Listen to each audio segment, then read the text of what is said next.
बहुत समय पहले की बात है। गंगा नदी के किनारे एक पीपल का पेड़ था। पहाड़ों से उतरती गंगा अपने पूरे वेग से बह रही थी। अचानक पेड़ से दो पत्ते नदी में आकर गिर गए। एक पत्ता तिरछा गिरा और एक पत्ता सीधा गिरा।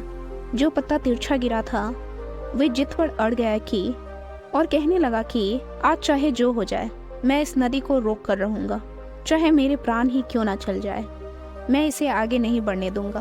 वह पत्ता जोर जोर से चिल्लाने लगा कि रुक जा गंगा, मैं तुझे आगे नहीं जाने दूंगा। पर नदी तो बहती जा रही थी। नदी को तो पता ही नहीं था कि कोई पत्ता उसे रोकने का प्रयास कर रहा है। इधर पत्ते की जान पर बन आई थी। वह लगातार संघर्ष कर रहा था।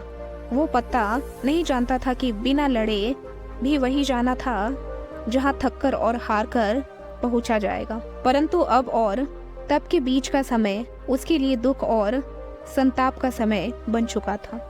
वहीं दूसरा पत्ता जो सीधा गिरा था वो नदी के प्रभाव के साथ बड़े मजे से बहता जा रहा था और कह रहा था कि चल गंगा, आज मैं तुझे तेरी मंजिल तक पहुंचाऊंगा, चाहे जो हो जाए मैं तेरे मार्ग में कोई भी अवरोध नहीं आने दूंगा।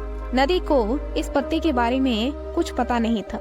वह तो अपने धुन में सागर की ओर बहती जा रही थी, लेकिन यह पत्ता खुश और आनंदित था क्योंकि उसे तो लग रहा था कि मैं ही नदी को अपने साथ बहाए ले जा रहा हूँ।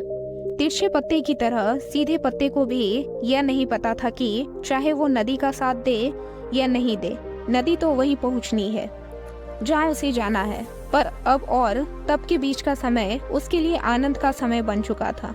जो पत्ता नदी से लड़ रहा था उसकी जीत का कोई उपाय नहीं था और जो पत्ता नदी के साथ बहता जा रहा था उसकी हार का कोई उपाय नहीं था। दोस्तों, यह कहानी हमें यह सिखाती है कि जिस दिन हम लड़ना छोड़ देते हैं उस दिन से हम जीना शुरू कर देते हैं। अब लड़ना छोड़ देने का अर्थ यह नहीं है कि आप सपने ना देखें या उसके लिए मेहनत करना बंद कर दें, बल्कि लड़ना छोड़ देने का अर्थ यह है कि आप उन चीजों को बदलने की कोशिश ना करें जो आपके हाथ में नहीं है। यही खुश रहने का मूल मंत्र है।